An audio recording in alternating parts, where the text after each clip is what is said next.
to another episode of Banking Matters. I'm your host, Lindsay Hughley. Joining me today is Rebecca Hurst, or better known as Becka to those close to her.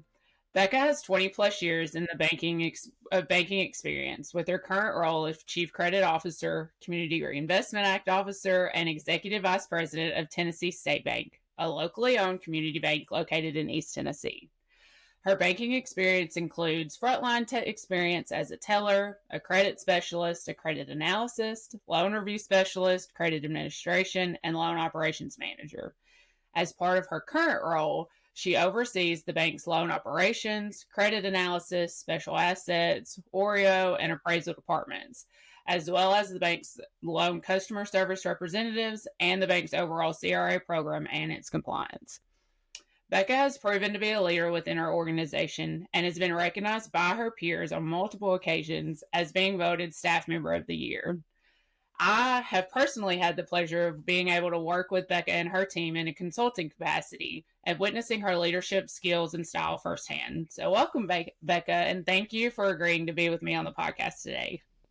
Absolutely. Thank you, first of all, for just giving me this opportunity to kind of talk about something that I think is very important. And I am super excited for today's podcast. Great. I am too. So we always like to start off our episodes asking our guests, how did you get into banking? So I would say I'm actually an accidental banker.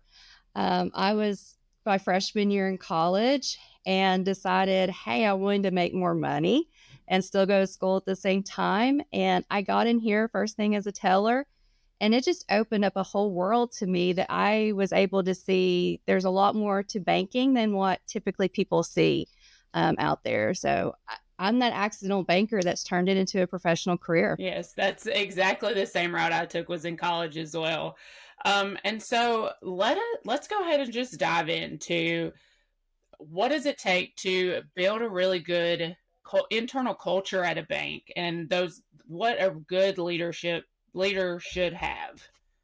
Sure. So I think a lot of times people have the presumption that, teams are built overnight or leaders are built overnight. And first and foremost, they're not. It's something that you have to work at constantly. You have to have the people that are committed to it. And in banking, especially in today's time, it is not easy. First of all, what employees have to deal with just from regulations, making sure, safety is important nowadays and making sure you're doing everything right. It's a very difficult job. So I've always had a comment or saying that, it's not rainbows and cupcakes and unicorns here. It's a lot of stress, but you can make it work in a high stress environment. So while, if they do want their unicorns and cupcakes and rainbows, you might have to go to a bakery. But in the meantime, we can make it work here. So one of the things I've learned, even as a teenager, I was in leadership programs. As a kid, I held a lot of leadership roles in numerous clubs, etc.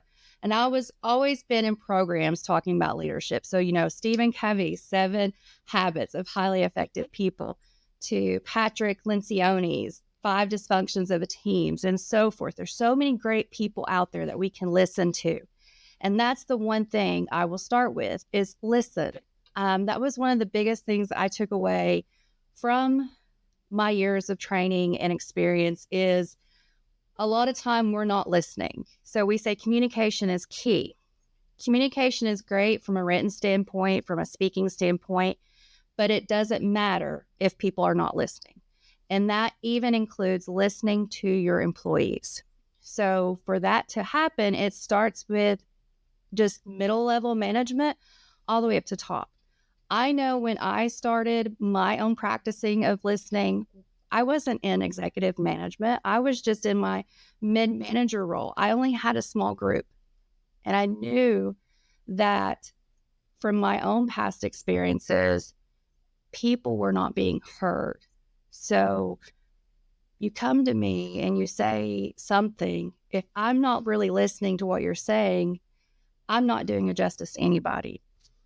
That right there, I think, can be some of the most crucial components to building that team And ultimate leadership is just listening.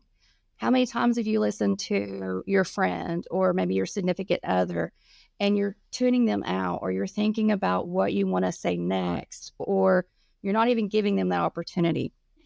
Because we want to get our story out. We want to get our interpretation out because we're just humans.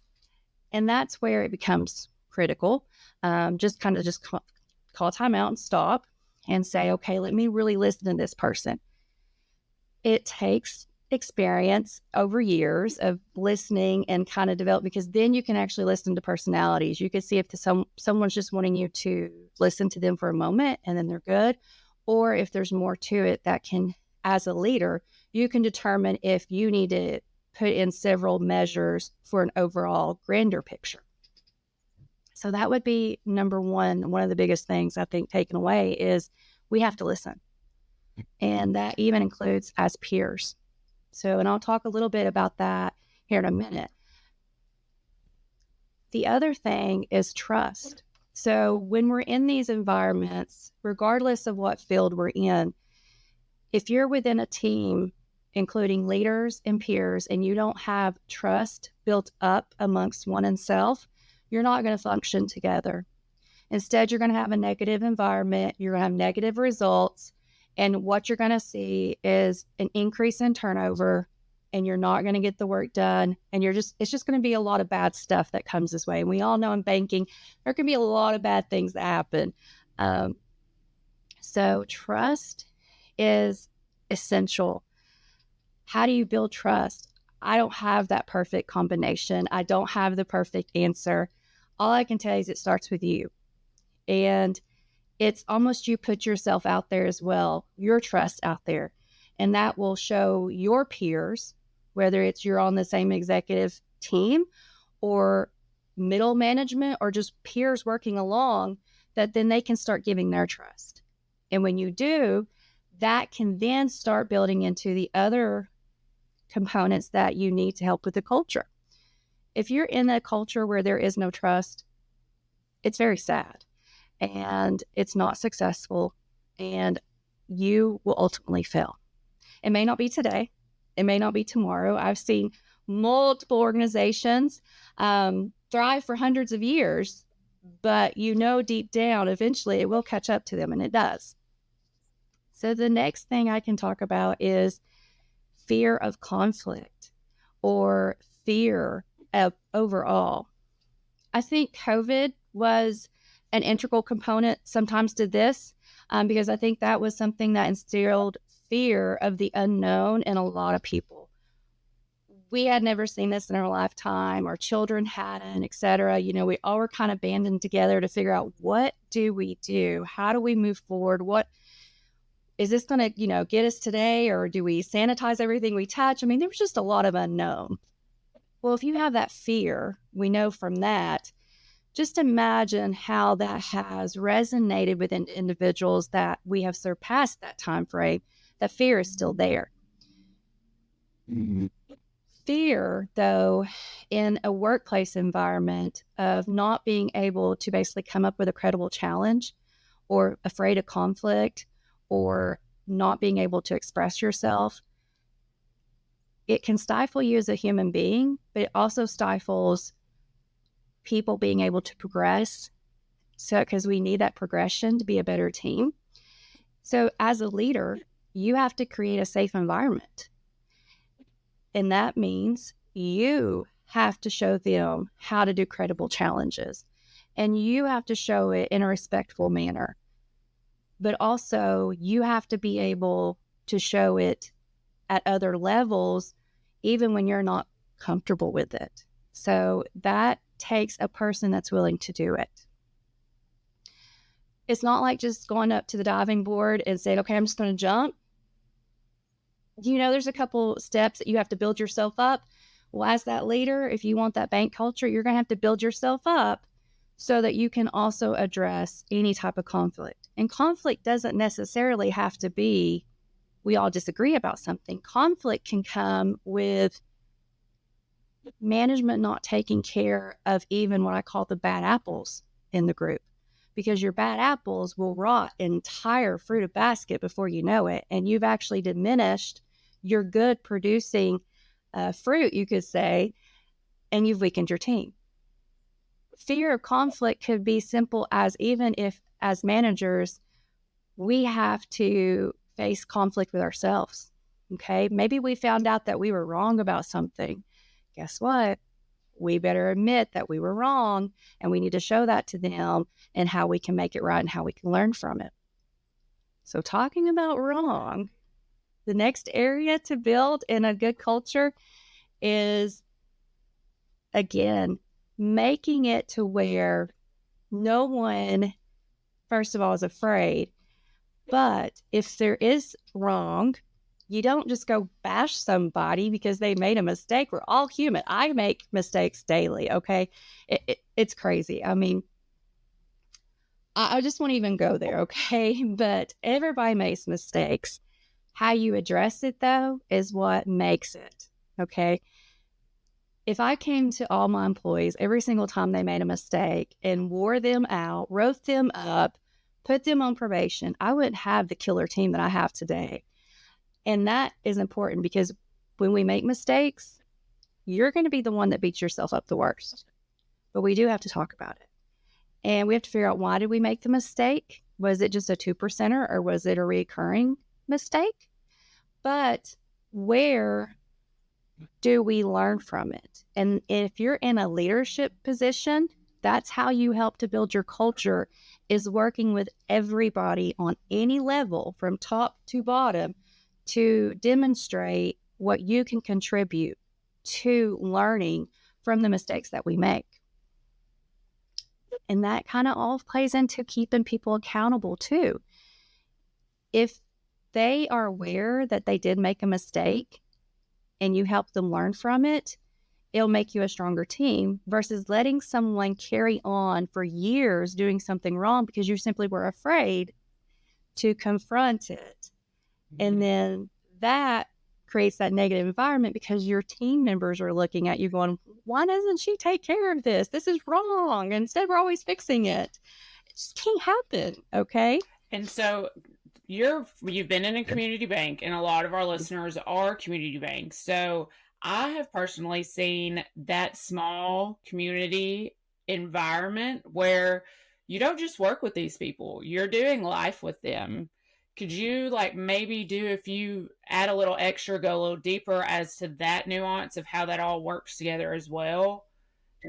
Yeah. So, even thinking about if I was in a corporate, if I worked for someone that we're just a number, even if you're just a number, who you work with immediately becomes like your corporate family per se.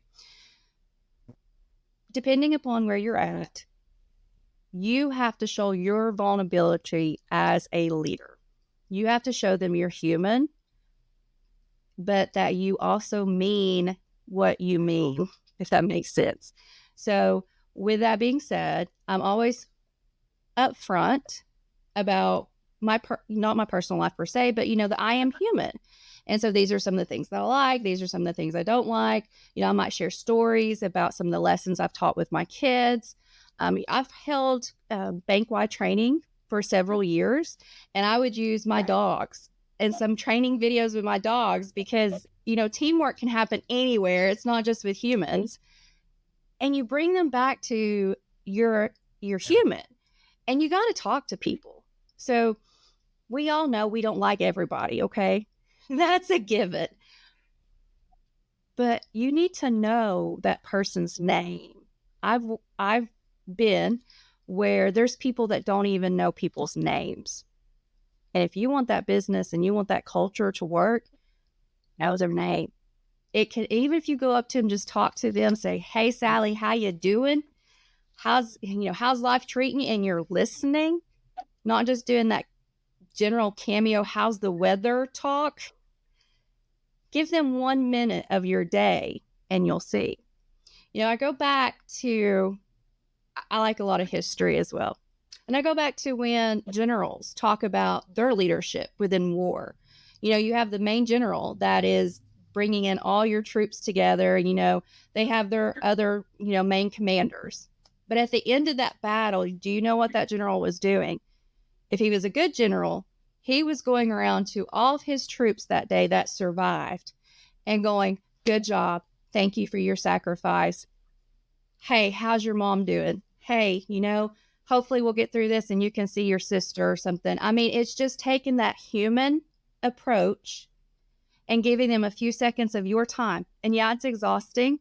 It's a huge load on you. But if you're in leadership and you want to be able to have that successful culture, which in turns gives you a successful team, that's what you got to do. You don't sit back with your feet up on the desk and expect it to happen. It just doesn't work that way. So there's things that I do with all my different teams. It could be simple as if someone's having a new baby, just making sure I know that new baby's name. I send out birthday cards. Sometimes people don't get anything for their birthday. We don't know everybody's situation. So just sending them a simple birthday card can be like, wow, they actually care. Someone cared for me that day. Picking up conversations, telephone, sending a text. Hey, hope everything's going okay. Stopping from the daily grind to go sit with people and ask them just simple things. You can pick up just on the environment that they may have around them, like pictures on their desk or something. And you can start a little 30-second conversation that will mean the world to that person that day.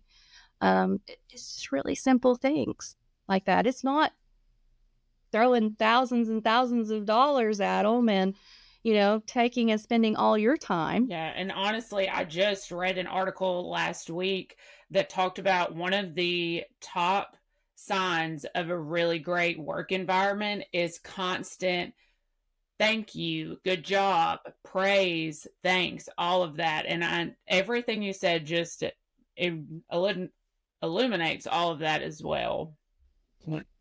So you ever see those memes? I'm sure everybody's seen them. They go through Twitter or Instagram or whatever, and it's like, oh, we've worked so hard. We've killed ourselves this quarter. Yes. Pizza party. Like, don't get me wrong. I love a good pizza party, and I love food. But, do the pizza party just because it's a Monday. Do the pizza party just because it's not because they've done something great that they need to be acknowledged for. It's a thank you when you just do it just sporadically.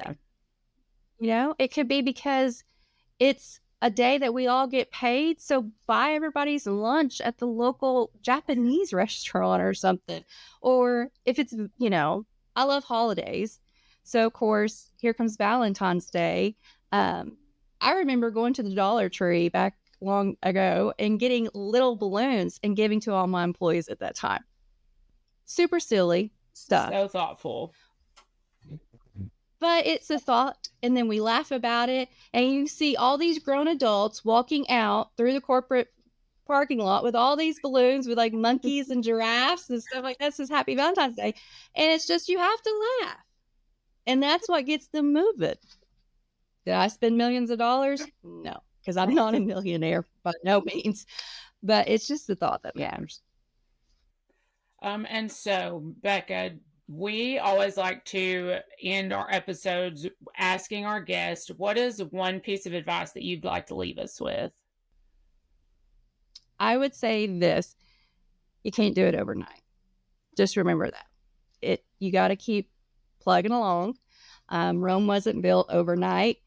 And so if that's anything that you can remember of anything that I was said today, just remember it doesn't happen overnight. You just got to keep committed to it and just keep moving. Awesome. Well, for the rest of our listeners, that's Banking Matters.